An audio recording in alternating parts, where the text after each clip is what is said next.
Welcome to ABC campus. आज हमारा subject है कैफ 3 बिजनेस लॉ और इसमें हम चैप्टर नंबर 2 कवर कर रहे हैं, introduction to the law of contract. और उसमें 10 वीडियोस में से ये 7th वीडियो है और इस 7th वीडियो का कंटेंट होगा meaning and essential of acceptance, जो कि ICAP स्टडी टेक्स्ट 2020 से लिया गया है। और मैं हूं आपका फैसिलिटेटर काशिफ अदील।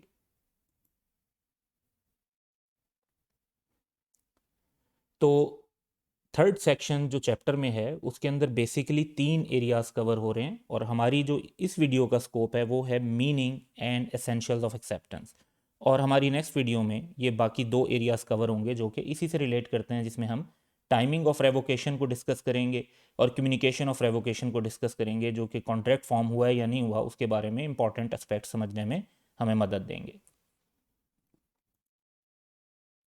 सो एक्सेप्टेंस का मीनिंग अगर हम कंसीडर करें तो when the person to whom the proposal is made, जिस शख्स को ऑफर की जाती है, जिसे हम ऑफरी कहते हैं, here this person signifies his assent to it, वो प्रपोजल की तरफ अपनी एक्सेप्टेंस शो करता है, अपनी असेंट शो करता है, तो उसको हम क्या कहते हैं? Acceptance. The proposal is set to be accepted. तो लॉ की वर्डिंग ये है कि जी प्रपोजल को कब एक्सेप्टेड समझा जाता है? जब ऑफरी उससे अपनी रजामंदी शो करता है, अपनी असेंट देता है। Thus an acceptance means assenting to an offer made, यानी ऑफर होती है तो एक्सेप्टेंस होती है, ऑफर के बगैर एक्सेप्टेंस नहीं हो सकती। An offer when accepted becomes a promise, offer जब एक्सेप्ट हो जाती है तो वो एक प्रॉमिस बन जाता है, वो ऑफर नहीं रहती, फिर वो एक प्रॉमिस बन जाता है जो कि एक एग्रीमेंट का हिस्सा होता है और कॉन्ट्रैक्ट बनता है। सो आगे चलते हैं। तो एक्सेप्टेंस के एसेंशियल्स हैं और इन एसेंशियल्स को हम डिस्कस करेंगे।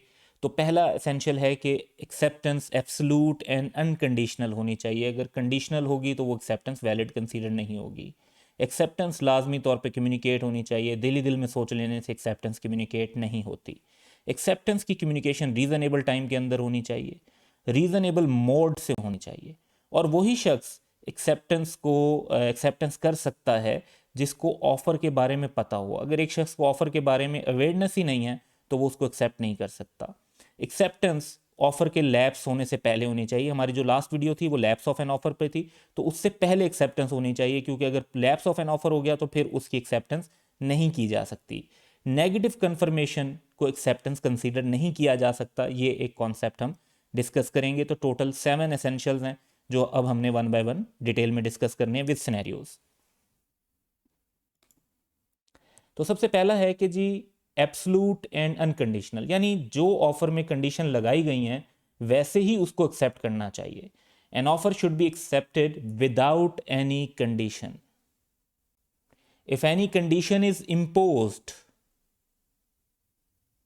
On an offer then it turns out to be counter offer, फिर वो काउंटर ऑफर बन जाती है एक्सेप्टेंस के बजाय काउंटर ऑफर। तो काउंटर ऑफर होती है offer in response of an offer. तो अगर आप कंडीशन लगा रहे हैं तो फिर वो एक्सेप्टेंस कंसीडर नहीं होगी, वो काउंटर ऑफर कंसीडर होगी। इसमें हम एक सिनेरियो ले लेते हैं। So Laila offer to Maria her scooter for cash ₹40,000। Maria accepted the offer and tendered ₹39,000 cash down, promising to pay ₹1,000 by the evening. अब यहां पर अगर आप देखें तो जो ऑफर ने डिफाइन किया था अपनी ऑफर में कि कैश होना चाहिए 40,000 का, उसको चेंज कर दिया यहां पर ऑफरिंग ने। और चेंज कर दिया तो इसका मतलब है कि ऑफर प्रॉपर नहीं है, क्योंकि ऑफर के लिए ज़रूरी है कि वो एब्सोल्यूट होनी चाहिए और अनकंडीशनल होनी चाहिए। तो there is no contract as the acceptance was not absolute and unqualified. तो ये एक वैलिड एक्सेप्टेंस कंसीडर नहीं होगी। हाँ, अगर अब इसी सिनेरियो में हम ये कहते हैं कि ये टर्म्स जो है वो लैला ने एक्सेप्ट कर ली तो एक कॉन्ट्रैक्ट हो जाएगा, लेकिन ये 40,000 वाली ऑफर जो है ये एक्सेप्ट एज सच नहीं हुई। नेक्स्ट चलते हैं। सेकंड है जी communication. The acceptance may be complete when it is communicated to the offeror. तो ऑफरी कम्युनिकेट करता है एक्सेप्टेंस, और वो किसको कम्युनिकेट होनी चाहिए? वो ऑफरर को कम्युनिकेट होनी चाहिए।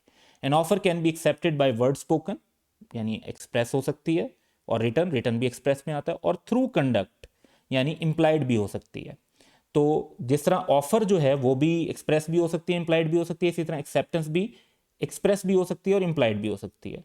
Further a valid acceptance is communicated either by the offeree himself. अब आप किसी और के बिहाफ पर तब तक कोई ऑफर एक्सेप्ट नहीं कर सकते जब तक आप उससे ऑथराइज ना हो। तो अगर उसने आपको ऑथराइज किया हुआ है, अपना एजेंट बनाया हुआ है, तब तो आप उसके बिहाफ पे कम्युनिकेट कर सकते हैं, अदरवाइज आप नहीं कर सकते। हर किसी को अपने कॉन्ट्रैक्ट के लिए खुद कम्युनिकेट करना है। तो ऑफरिंग हिमसेल्फ और any person authorize by him to communicate to the offer. हाँ, अगर एक शख्स जिसको उसने अलाउ किया हो, ऑथराइज किया हो कि आप मेरे बिहाफ पर ऑफर को ये कम्युनिकेट कर दें कि मैं ये ऑफर एक्सेप्ट करता हूँ, तो फिर वो वैलिड कम्युनिकेशन कंसीडर होगी। तो इस पर हम सिनेरियो को देखते हैं। तो पहला सिनेरियो हम देख रहे हैं, दो सिनेरियो यहाँ पर मौजूद हैं, तो हम फर्स्ट वन देख रहे हैं। Adeel offered to sell his house to Saima. तो ये आप एक ऑफर देख रहे हैं कि ऑफर की गई है of a house for ₹5 million। Anam who was aware of such offer said that she is ready to buy Adeel house. लेकिन अब देखें, जो ऑफर की गई थी वो साइमा को की गई थी, ऑफर अनम को नहीं की गई थी। तो अनम जिसको ऑफर ही नहीं की गई, तो she can not accept that offer because she is not offeree. So there is no contract with Anam, this is not a valid acceptance, only offeree में एक्सेप्ट। तो जिसको ऑफर की गई थी वही उसको एक्सेप्ट कर सकते हैं, और जिनको ऑफर नहीं की गई वो उसको एक्सेप्ट नहीं कर सकते। इसी का सेकंड सिनेरियो हम देखते हैं। तो Azam sold his business to Babar, और Zajib without informing his customers. Zajib one of the customers, जो यहाँ पर आप देखेंगे जी विदाउट इन्फॉर्मिंग हिज कस्टमर, ये वाला हम सिनेरियो कवर कर रहे हैं।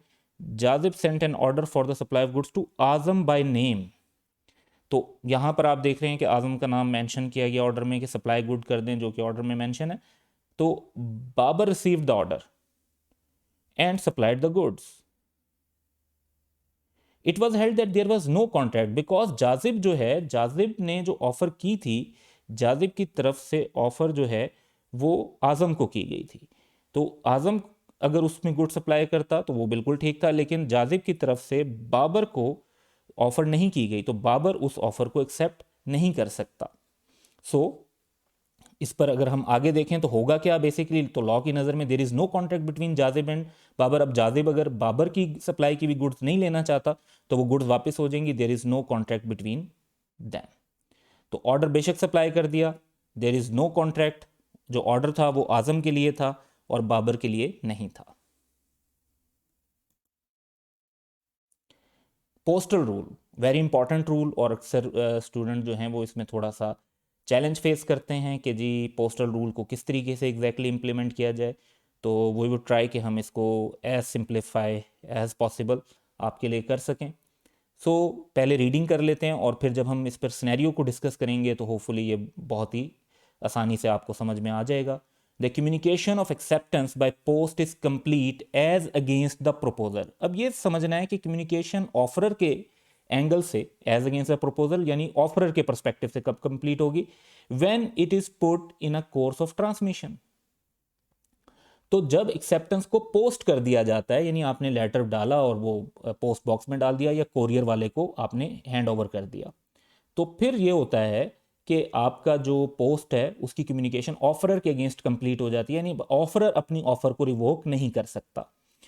In case of acceptance made by post, the proposer becomes bound as soon as the letter of acceptance is posted, even if such letter is lost or delayed। तो बाज़-औक़ात ऐसा होता है कि लेटर जी गुम हो गया, बाज़-औक़ात ऐसा होता है कि लेट पहुंचे, लेकिन इससे फ़र्क नहीं पड़ता। लॉ इस पर ये कहता है, पोस्टल रूल, कि जब एक लेटर एक्सेप्टर की तरफ से पोस्ट कर दिया जाएगा तो ऑफरर अब अपनी ऑफर को रिवोक नहीं कर सकता, एक्सेप्टेंस वहां पर उसके अगेंस्ट कंप्लीट हो गई। लेकिन यहीं पर रूल जो है as against the acceptor different है। तो the communication is complete as against the acceptor when it comes to the knowledge of the proposer. तो एक्सेप्टेंस वाला शख्स अपनी एक्सेप्टेंस को तब तक रिवोक कर सकता है जब तक के लेटर की नॉलेज जो है वो प्रपोजर को ना मिल जाए, यानी प्रपोजर को लेटर रिसीव ना हो चुका हो। सो दोनों के लिए रूल डिफरेंट है। यहां पर था कि जी पोस्ट कब किया गया, और यहां पर है कि उसकी नॉलेज में कब हुआ। तो यहां पे आप कह सकते हैं कि जी उस टाइम की बात हो रही है जब लेटर भेजा गया है, और यहां पर उस टाइम की बात हो रही है जब letter receive. So in case of acceptance by post, the acceptor becomes bound when the letter of acceptance is actually received. Before that, acceptor may revoke his acceptance। उससे पहले तक वो अपनी acceptance रिवोक कर सकता है। इसी तरह पोस्ट करने से पहले तक ऑफरर जो है वो अपनी ऑफर को रिवोक कर सकता है। तो इस पर अब सिनेरियो को डिस्कस करते हैं। तो यहाँ पर हमारे पास पर्सन्स हैं। Adeel offers by letter to sell a van to Kashif for ₹100,000। तो एक ऑफर का लेटर है जो भेजा गया है। तो लेटर रीचेस काशिफ ऑन 8 मार्च। तो यहाँ पर लेटर 8 मार्च को रिसीव हुआ, ये ऑफर की कम्युनिकेशन कंप्लीट हो गई। Kashif accepts by letter send by post on 9th March. 9th March को लेटर पोस्ट किया। The letter reaches Adeel on 11 March और अदील को 11 मार्च को रिसीव हुआ। The communication of acceptance is complete. अब अगर आप बात करेंगे ऑफरर के अगेंस्ट, ऑफरर यहां पर कौन है जी? अदील। तो ऑफरर के अगेंस्ट जो है ये तब होगा जब पोस्ट हुआ था। तो यहां पर आप ये देख लें, लेटर जिस दिन पोस्ट हो रहा है, तो ऑफरर के लिए जो डेट बनेगी अदील के लिए वो बनेगी 9th मार्च। जबकि एक्सेप्टर के पास ये ऑप्शन है कि वो अपनी एक्सेप्टेंस तब तक रिवोक कर सकता है जब तक कि लेटर रिसीव ना हो जाए एक्सेप्टेंस का बाय द ऑफरर। तो एस अगेंस्ट काशिफ जो है दैट वुड बी 11th मार्च।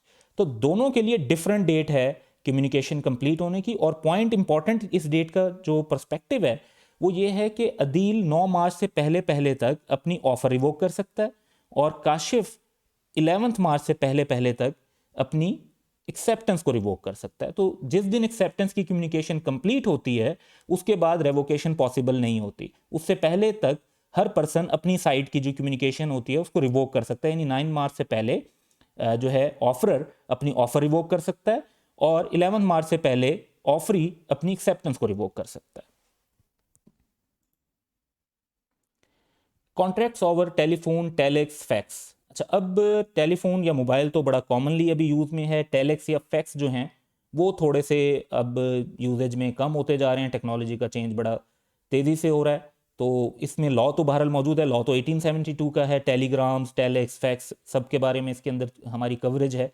तो हम उसको अंडरस्टैंड करेंगे कि वो कैसे ये चीज़ें ऑपरेट करती हैं और दूसरा ये कि इसका लीगल इम्पैक्ट क्या होगा। अब अगर आप टेलीफोन पर नोट करें तो अनलेस के देयर इज सम नॉइज और प्रॉपरली बात नहीं होती, तो जैसे फेस टू फेस में इमीडिएट कम्युनिकेशन होती है, यानी जिस टाइम पर सेंडर कम्युनिकेट कर रहा होता है रिसीवर उसी टाइम पर उस कम्युनिकेशन को रिसीव कर रहा होता है। सेम सिनेरियो टेलीग्राम में भी बड़ा क्विक जो है रिस्पॉन्स होता है, क्योंकि टेलीग्राम ऐसे होता था कि पोस्ट ऑफिस के थ्रू कम्युनिकेशन होती थी but it was for very urgent messages. तो जिस टाइम पे टेलीग्राम भेजा जाता था विद इन फ्यू मिनट्स उसको कम्युनिकेट कर दिया जाता था। इसी तरह टेलेक्स है। टेलेक्स भी एक किस्म का आप समझ लें कि एसएमएस टेक्नोलॉजी को आप थोड़ा सा बहुत अर्ली स्टेज पर ले जाएं तो telex was such kind of thing. Fax जो है इसमें भी it work like an email, लेकिन ये था कि आपने एक पेज यहाँ से जो फैक्स किया है तो दूसरी तरफ जो फैक्स मशीन होगी वहाँ पर सेम पेज उसके प्रिंटर से प्रिंट होकर निकलता था। तो कम्युनिकेशन इमीडिएट होती है प्रोवाइड दैट कि दूसरी जगह पे फैक्स मशीन प्रॉपरली वर्क कर रही हो। तो ओवर द पीरियड फैक्स का यूजेज अभी भी होता है लेकिन काफ़ी कम हो चुका है। और टेलेक्स वगैरह ये टेलीग्राम्स जो हैं वो आलमोस्ट आप कह सकते हैं कि आजकल यूज़ नहीं हो रहे। शायद दुनिया के कुछ हिस्सों में यूज़ हो रहे हो but as such common usage बिल्कुल भी नहीं है। Telephone is very common in use. तो इस पर ये तो हो गया कि ये चीज़ें हैं क्या। अब ये समझना है कि इन पे लीगल पोजीशन क्या है कॉन्ट्रैक्ट्स में। A contract by telephone, telex, fax is treated on the same principle as an oral agreement. तो आप जैसे बातचीत कर रहे हैं अपनी वैसे ही होगा between the two parties when they are face to face with each other.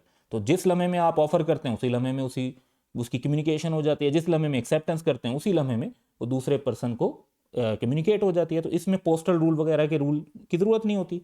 In such cases, the contract will complete only when the acceptance is received by the proposer and not when it is transmitted by the acceptor. तो इसमें rule वही रखा जाएगा कि receive कब होता है। तो अगर आपने किसी को एसएमएस भेजा, आपकी तरफ से सेंड हो गया है और उधर डिलीवर अभी नहीं हुआ, तो आप उसको ये देखेंगे कि वो डिलीवर कब होता है, उसको रिसीव कब होता है। तो पोस्टल डेट नहीं देखी जाएगी, ट्रांसमिशन का टाइम नहीं देखा जाएगा, रिसीव वाला टाइम देखा जाएगा। तो the offeree must make sure that his acceptance is received, heard and understood by the offerer, otherwise there is no contract. हाँ, अब ये जिम्मेदारी जरूर है आपकी कि अगर आप फोन पर बात कर रहे हैं तो आप ये कंफर्म करें कि आपकी बात जो है वो दूसरी जगह तक पहुंच गई है।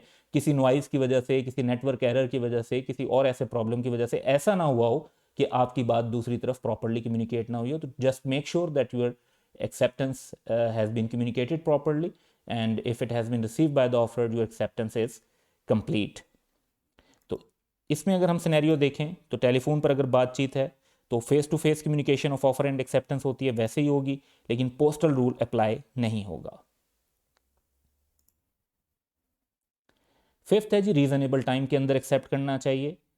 तो अ valid acceptance is when it is accepted with in the time specified. तो अगर आपने टाइम स्पेसिफाई किया हुआ है कि जी ये ऑफर 10 दिन के लिए, तो 10 दिन में एक्सेप्ट होना चाहिए, 10 दिन के बाद एक्सेप्टेंस वैलिड नहीं होगी। या फिर रीजनेबल टाइम के अंदर होना चाहिए। पहले भी हमने डिस्कस किया कि रीजनेबल टाइम क्या होता है, ये सिचुएशन टू सिचुएशन डिफर कर सकता है, सिचुएशन के हिसाब से देखा जाता है। और अगर दो पार्टीज का डिस्प्यूट हो इस पर कि ये टाइम रीजनेबल था या नहीं, तो फिर कोर्ट ऑफ लॉ डिसाइड करेगी। तो इस पर हम एक सिनेरियो देखते हैं जो हम पहले भी देख चुके हैं। सो मारिया अप्लाइड फॉर शेयर्स, यानी ऑफर की इन जून, और कंपनी को ये नॉर्मली 30 डेज के अंदर इस पर डिसीजन कर लेना चाहिए, लेट्स से कि एक रीजनेबल टाइम है।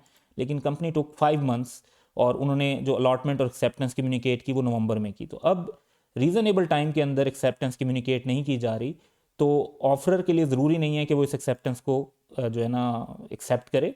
तो Maria need not take shares now, the acceptance is too late and the offer has lapsed by time.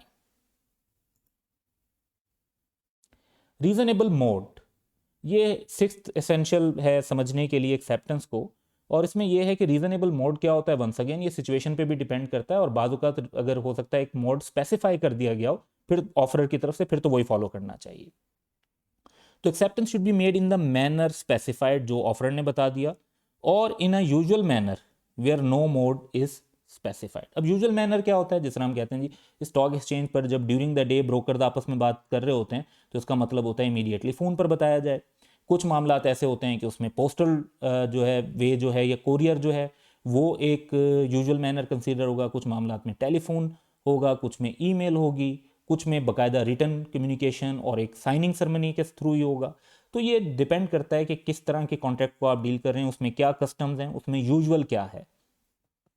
So if the proposal prescribes a manner in which offer is to be accepted and the acceptance is not made in that manner, the offerer shall in this case, when the acceptance is communicated to him, insist that his proposal shall be accepted in the prescribed manner and not otherwise. अब अगर different way में acceptance communicate होती है, तो offeror को चाहिए कि वो बताए कि भाई फ़ौरन ये बताए कि जी ये जो आपने कम्युनिकेशन किया ये प्रॉपर नहीं है। So if the offerer fails to insist within a reasonable time, it is deemed that he has accepted the performance. तो अगर आपने किसी को कहा कि भाई मुझे आपने ये बाय लेटर कम्युनिकेट करना है, उन्होंने आपको ईमेल कर दी, तो आप उन्हें फ़ौरन ईमेल के रिस्पांस में ये बताते हैं कि भाई ईमेल जो है ना हम नहीं एक्सेप्ट करेंगे, आप हमें लेटर भेजें।